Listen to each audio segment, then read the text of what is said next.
Hello and welcome to the After Show. I'm your host, Dia Direct, and this is the show where after our House Calls live show, we come back and we answer some more of your pressing questions. And so today's topic is suddenly sedentary. And here to help us talk about that or continue to talk about it is Dr. Felipe Lobello. Welcome, Doctor, and thanks for joining us on the After Show. Thank you. It's great to join you. So we've been talking about exercising and the fact that we're all so sedentary, especially now in the midst of COVID-19, looking at our computers for long hours in the day, not able to move around as much as we would like to, and we're gaining weight. And I certainly feel that way. I've got a million questions, but we'll ask the questions that came from our audience. And so let's go ahead and get started. We have one from Tia Jameer, and she wants to know, what is your opinion, doctor, on intensive exercise and suppression of the immunity system that's associated with that? Yeah, that's a good question. We've known for a while that moderate exercise can help improve or boost your immune system, the activity, particularly of the cells that fight viruses and also fight cancer, by the way. So exercise at a moderate intensity on a regular basis can be a great way to keep us healthy, not only from different viruses, and hopefully also may have an effect on coronavirus, but also from other diseases. Now, intense exercise, and we're talking about really intense exercise. We're talking about triathlons. We're talking about people that are in the Tour de France, exercising several hours a day at an intense level during several days at a time.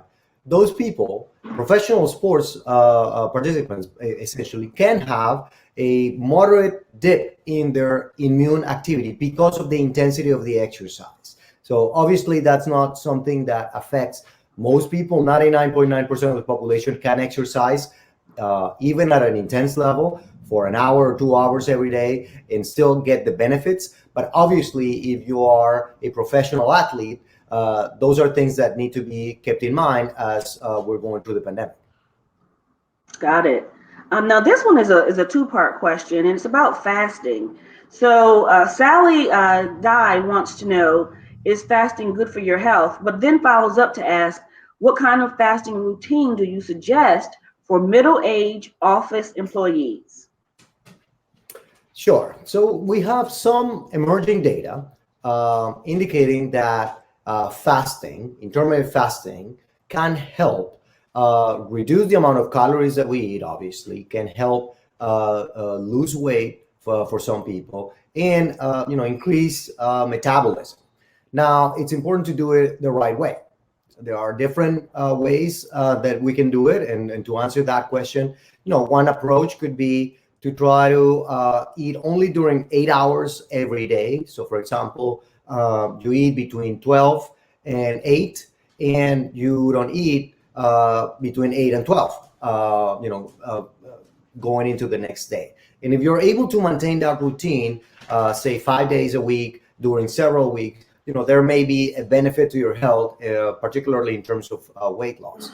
Another approach to intermittent fasting is to fast for 24 hours, essentially only drink liquids to maintain hydration, and then eat every other day or and do that 2 or 3 times a week. That's another approach that helps to some people. It really depends on what you're able to maintain, and it's very important, obviously, to keep hydration levels adequate and to make sure that the diet that you're consuming during those periods that you're eating is healthy. A Mediterranean style diet is what the AHA and many health organizations recommend, which includes lots of fruit, lots of fiber, lots of vegetable, fish, and other food that is part of the Mediterranean diet. Now, as a follow-up question to that, I want to know, this is a little personal, which of those fasting approaches is best to help you get rid of belly fat, as an example, or if that exists?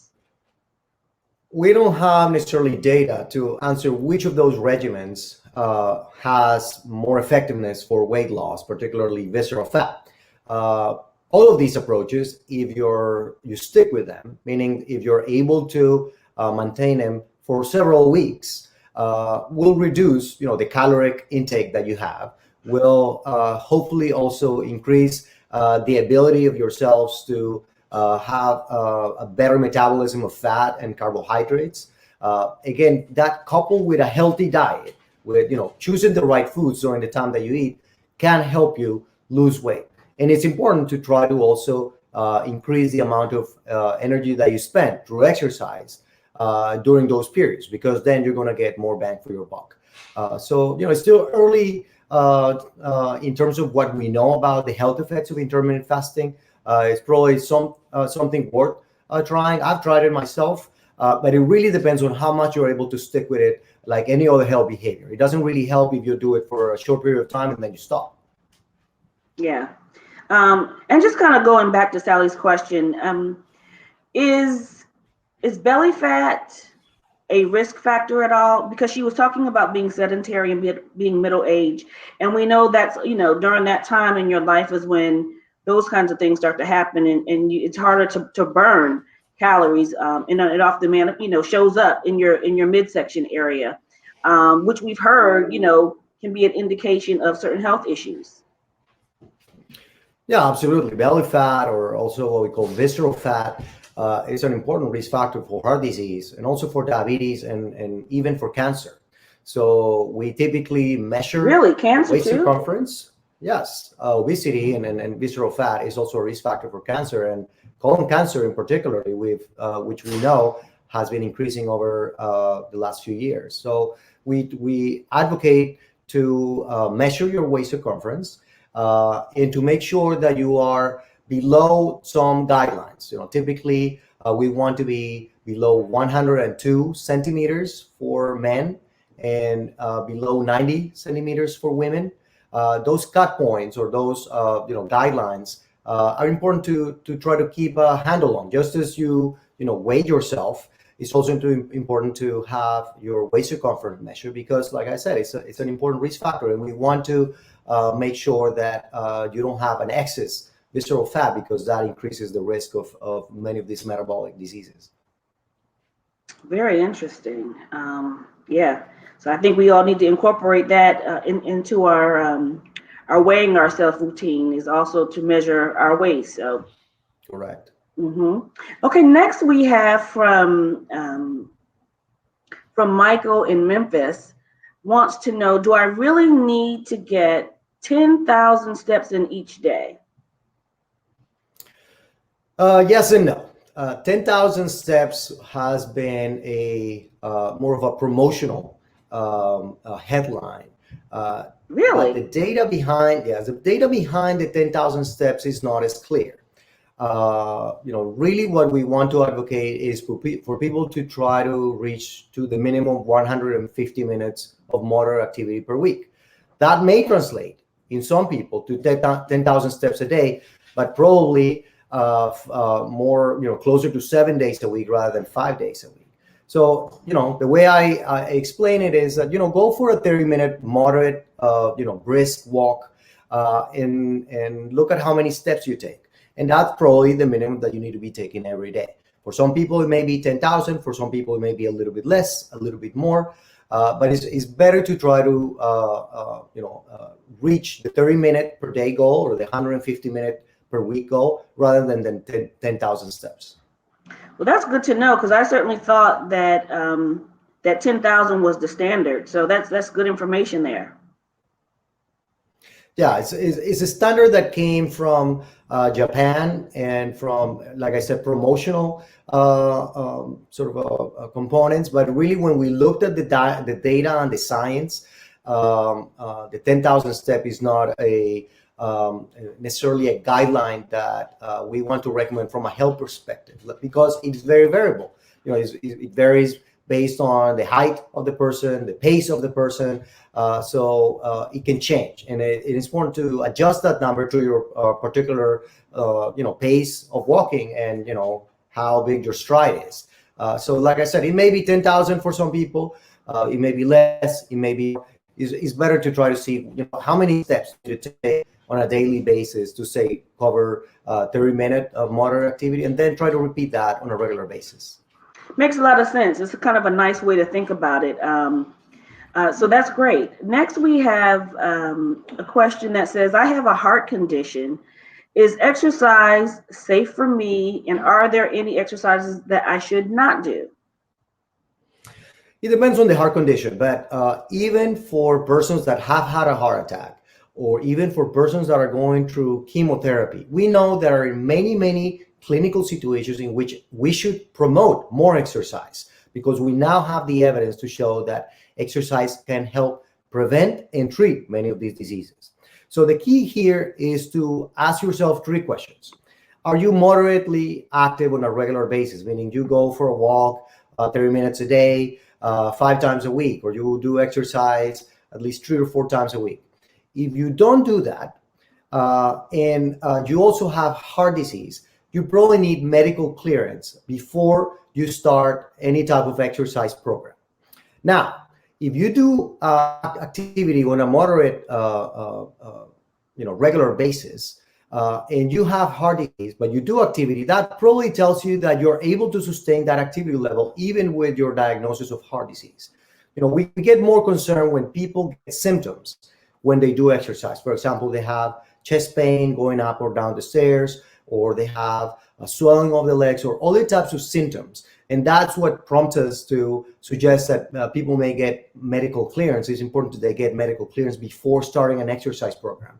But if you already are doing exercise, or if you have a heart disease that is well treated, that is well controlled, for example, hypertension that's well controlled, of course you should do exercise. Of course you should go for a walk, and make sure that you don't have any symptoms.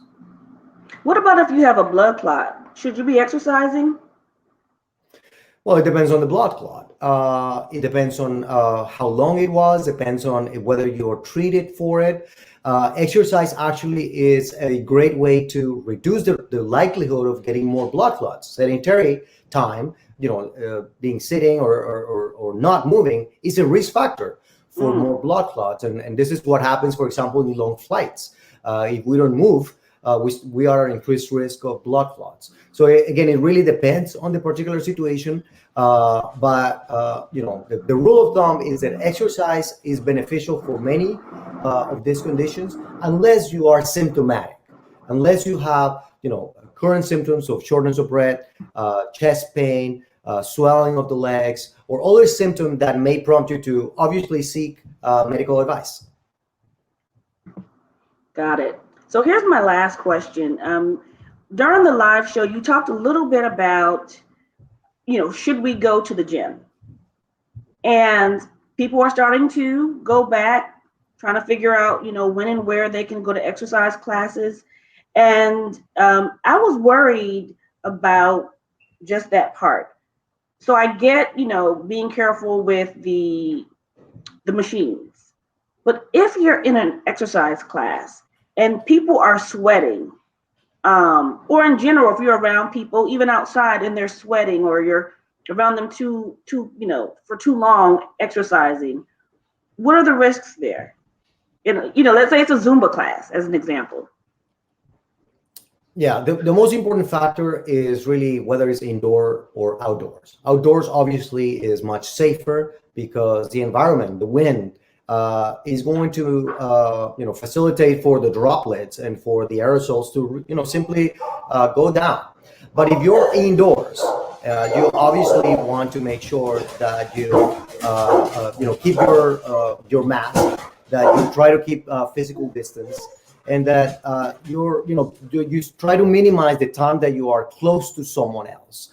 Really trying to minimize the amount of time that you're close. The CDC recommends, or uses a guideline of 15 minutes as a high risk sort of contact. So if you're exercising with someone or a lot of people around, it's not really the sweating. It's the most important component is really, being close to someone that may be speaking, maybe singing, maybe yelling close to you. And that because of that, you may inhale some of the droplets that come out when we do those types of activities. So that's why, if you feel comfortable, you use a face mask, because that's going to obviously also diminish the risk of infection, particularly if you're indoors. No, that's really good to know because, misinformation is there and, how droplets come across, how they affect us. We all get nervous. We don't know what to do. So these kinds of conversations, just to really get the science behind it and to understand, what's safest for us is extremely helpful. Dr. Lobello, thank you for taking some extra time to talk to us today during the after show. And we are suddenly sedentary, but we've got some great tips on not only how we should exercise, but why we should also exercise. So thank you, and I appreciate your time today. My pleasure. Hope you have a great day. You too. Stay safe.